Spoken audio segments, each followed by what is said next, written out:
Hi, this is Chip Mosley, and it's time for another quick tip with Chip. Today I want to talk about what could you do if you had that strange shoulder. Maybe over the weekend you did a few things that you didn't want to do in the yard and kind of got its attention. Maybe you're throwing a ball, or maybe just in general it's just kind of got to where when you reach in a few different directions, it's just starting to pinch, and it's hard to get that arm up like you used to be able to do. Well, one thing to know about these things which we call shoulder impingements, which strain something called your rotator cuff in the shoulder, is it's often not the arm bone's fault that your arm's not getting up. In order to really move normal mechanics through my arm's doing only part of the work. My shoulder blade, which holds the socket to my shoulder joint, needs to be able to move too.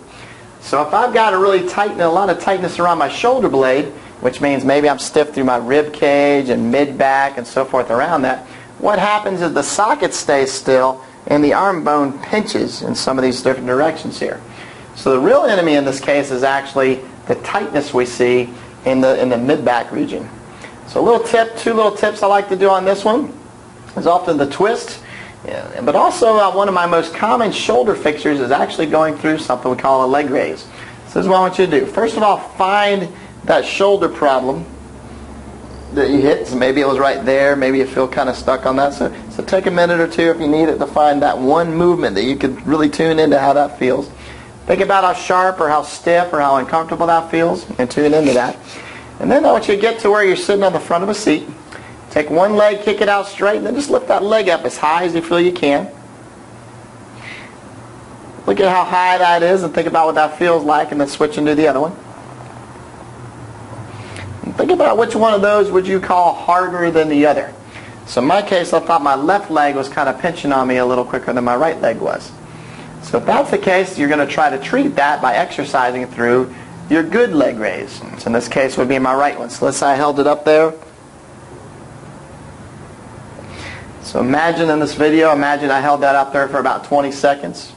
Maybe I did about 7 or 8 of those. Now bring it back down. Once you've done that, I want you to go back and retest how your shoulder's doing. Don't be surprised if all of a sudden your shoulder's moving a little bit better, a little bit less painful than it was at last check. If that's working really well, just keep doing that leg raise. Now if you want to do it with reps or laying down or standing up, you can do that too. But keep working through that leg raise. Another common tip that's sticking that shoulder blade together is the twist. So you can twist your body to the left, twist your body to the right. Which one of those is a little more sticky than the others? In my case, my right twist is a little more locked down. So in that case, I'll work my left twist. Just like my leg raise, maybe I'll hold those for 20 seconds or so. Give it several minutes and recheck your shoulder.